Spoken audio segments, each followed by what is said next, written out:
बच्चों कैसे हैं आप सभी लोग। उम्मीद करते हैं सभी बच्चे स्वस्थ होंगे, मस्त होंगे, जहां भी होंगे अपनी पढ़ाई में व्यस्त होंगे। आज इसी सिलसिले में हम सभी लोग आज अच्छे से एक टॉपिक पढ़ेंगे कक्षा 10 का।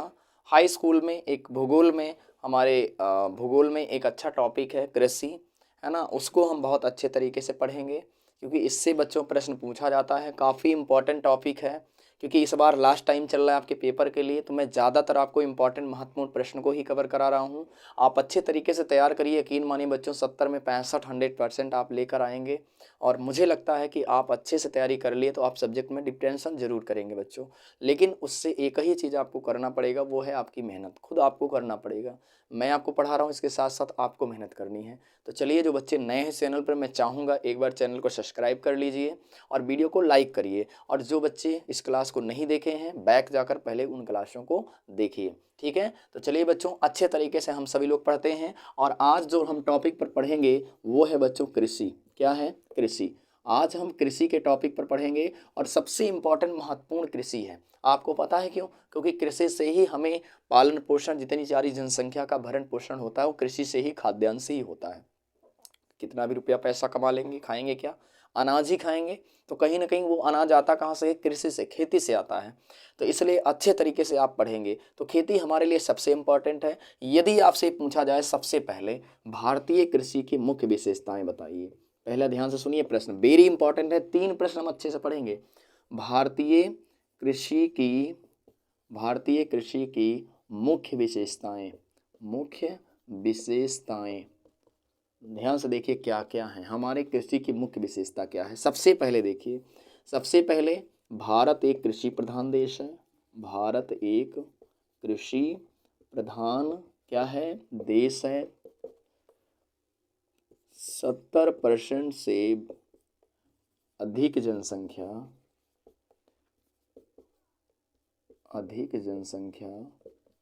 आज भी कृषि पर निर्भर है। कृषि पर निर्भर है, समझ गए? सबसे ज्यादा आप देखेंगे, सबसे ज्यादा तो आधा से ज्यादा बच्चों जो जनसंख्या का भरण पोषण हो रहा है वो कृषि से ही हो रहा है, क्योंकि हमारा भारत देश एक कृषि प्रधान देश है। क्लियर है? दूसरा ध्यान से देखेंगे तो आज देश में लगभग, दूसरा अगर इसकी विशेषता देखेंगे, देश के 50% क्षेत्रफल पर खेती की जाती है। क्या की जाती है? खेती की जाती है। क्लियर हो गया? कितने प्रतिशत? 50% आप देखेंगे तो हिस्से पर कौन सी खेती की जाती है। आप कोई भी ऐसी चीज ले लें जो जिससे खाद्यान्न उत्पन्न होता है, वो चाहे कोई भी नगदी फसल हो, चाहे रोपड़ फसल हो, चाहे हमारे खाद्यान्न की कोई फसल हो, तो यानी वो 50% समथिंग, पूरा भारत के जितना क्षेत्रफल है उसमें 50% खेती की जाती है आज भी भारत में। और कृषि जनसंख्या जो है, कृषि से आधी से ज़्यादा जनसंख्या का जीवन निर्वाह होता है। क्या होता है? जीवन निर्वाह होता है। यानी बच्चों खेती करके वो अपना जीवन यापन कर रहे हैं। 50% से भी ज़्यादा ऐसे लोग हैं जिसको खेती करके अपना जीवन यापन चला रहे हैं। ठीक है, एक ये भी विशेषता हो गई। आप एक विशेषता लिख लीजिए, देश में दो फसलें मुख्य रूप से उत्पन्न की जाती हैं। कौन कौन सी बताएंगे आप? कहेंगे सर रबी की और प्लस जायद की। कहीं कहीं बच्चों खरीफ की भी होती है, लेकिन हर जगह खरीफ की फसलें नहीं होती हैं। ठीक है, तो इसलिए देखेंगे सबसे ज़्यादा हमारे देश में खेती की जाती है क्षेत्रफल के अकॉर्डिंग। और देखा जाए तो इसकी मुख्य विशेषताएं हैं, क्या क्या हैं? भारत एक कृषि प्रधान देश है। 70% से ज़्यादा अधिक जनसंख्या आज भी खेती करती है। और देश के 50% क्षेत्रफल पर यह खेती की जाती है। कृषि से आधी ज़्यादा जनसंख्या का जीवन निर्वाह होता है। और देश में 2 फसलें मुख्य रूप से उत्पन्न की जाती है, जिसमें रबी और खरीफ की फसलें हैं। कहीं कहीं जायद की भी फसलें उत्पन्न की जाती हैं। तो ये रहा हमारी भारतीय कृषि की मुख्य विशेषताएं। आप अच्छे तरीके से इस प्रश्न को लिखेंगे कि भारतीय कृषि की मुख्य विशेषताएं क्या हैं, और आप अच्छे तरीके से इन पॉइंट को अपने कॉपी में आप लिख लेंगे, क्योंकि परीक्षा के लिए सबसे इंपॉर्टेंट है, वेरी मोस्ट इंपॉर्टेंट। अगर छोटी क्लास के बच्चे देख रहे हैं, क्लास 8 के, क्लास 7 के, क्लास 9th के, तो वो बच्चे भी नोट करेंगे, क्योंकि बच्चों आपके भी सिलेबस में कृषि का अध्याय है, इसलिए पढ़ना बहुत ज़रूरी है। चलिए बच्चों ध्यान से देखेंगे। अभी हमने पढ़ा कृषि की विशेषताएं। क्या पढ़े? कृषि की विशेषताएं। अब हम बात करते हैं भारतीय कृषि के पिछड़ेपन होने का कारण। आपको पता है आज इतना ज़्यादा खेती होती है, इसके बावजूद भी हमारा देश कृषि में क्या है? पिछड़ा हुआ है आज भी हमारा भारत देश। ध्यान से देखिए, भारतीय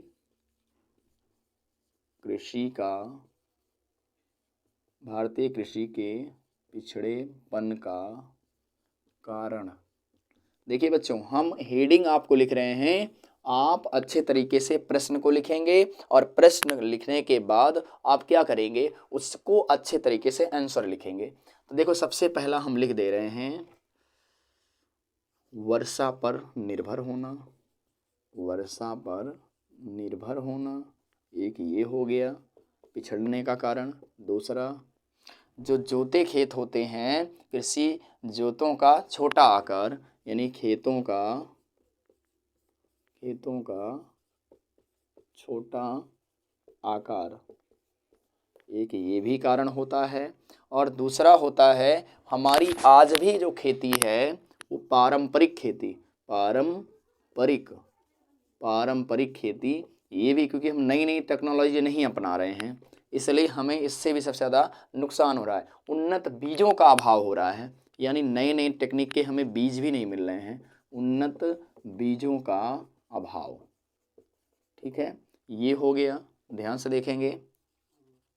और पांचवा जो हेडिंग है वो है, आप देखेंगे तो सबसे ज़्यादा कृषि पर जनसंख्या भार में वृद्धि हो जा रही है, तो उसको हम समझ लेंगे, इसी पॉइंट में समझ लेंगे। लेकिन एक पॉइंट सबसे ज़्यादा इम्पोर्टेंट है, वो है भारत में प्राकृतिक आपदाएं।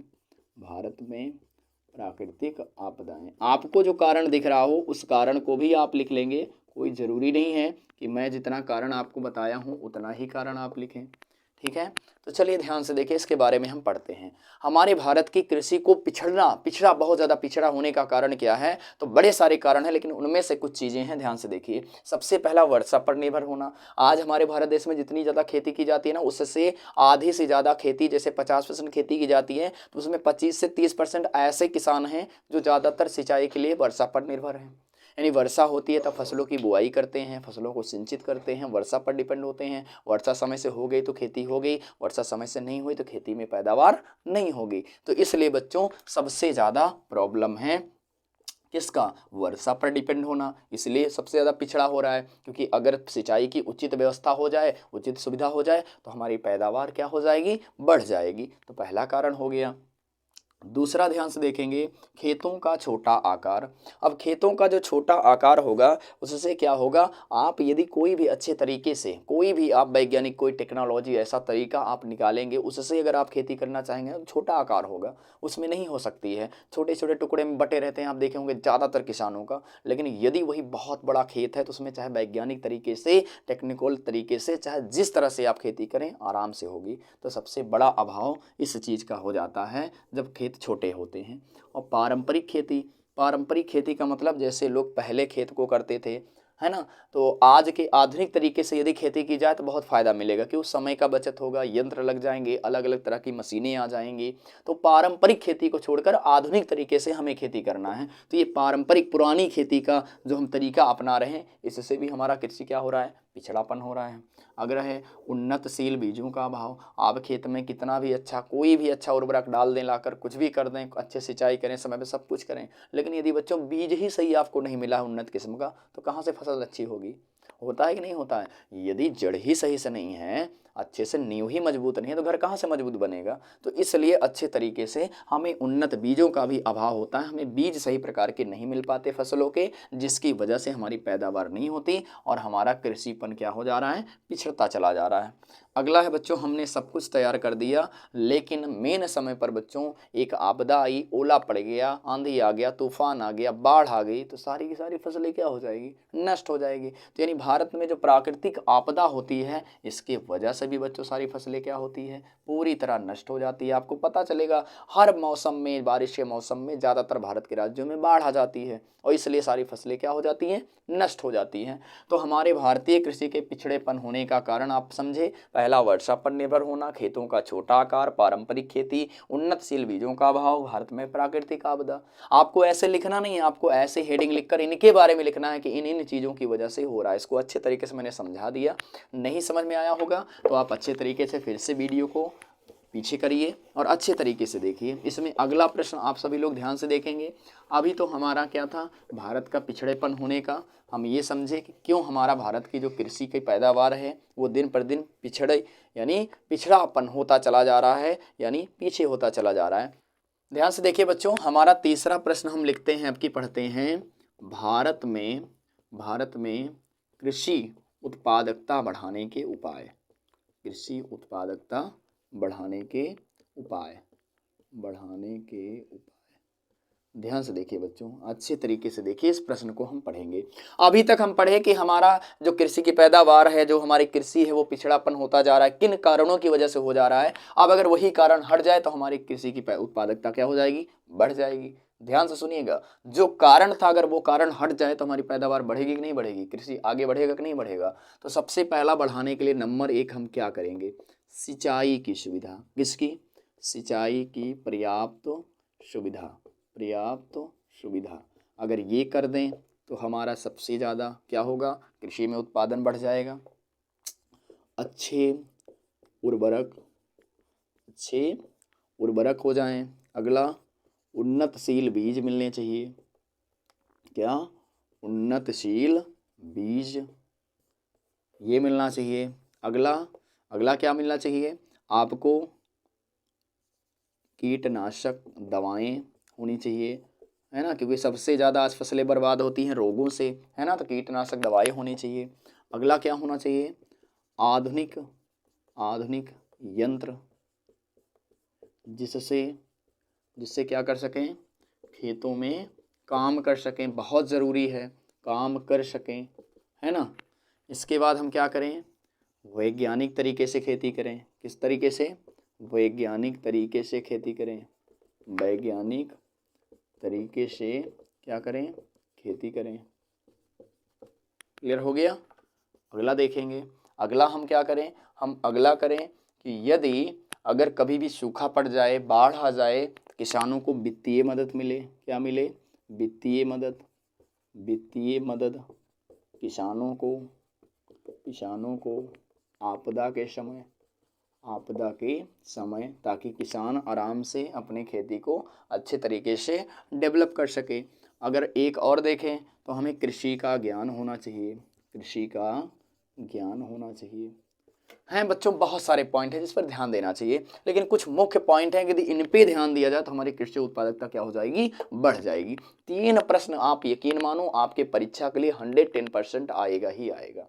ठीक है, क्यों, क्योंकि भारतीय कृषि की विशेषताएं हैं पहला प्रश्न, दूसरा भारतीय कृषि के पिछड़ेपन होने का कारण है, तीसरा है भारत में कृषि उत्पादकता बढ़ाने के उपाय हैं। ठीक है, तो इसलिए अच्छे तरीके से आप इन तीनों प्रश्न को कवर करेंगे। ठीक है, और मैं उम्मीद करूंगा कि आप लोग सभी अच्छे तरीके से, मैं जितनी भी क्लासों को मैं करा रहा हूं उन क्लासों को आप बिल्कुल मिस नहीं करेंगे। सभी क्लासों को आप करते रहेंगे, तैयार करते रहेंगे, ताकि परीक्षा के समय हम अच्छे से उसका आंसर कर सकें। मिलते हैं अगली क्लास में। स्वस्थ रहिए, मस्त रहिए, हमेशा पढ़ाई में व्यस्त रहिए। Thank you very much, thank you.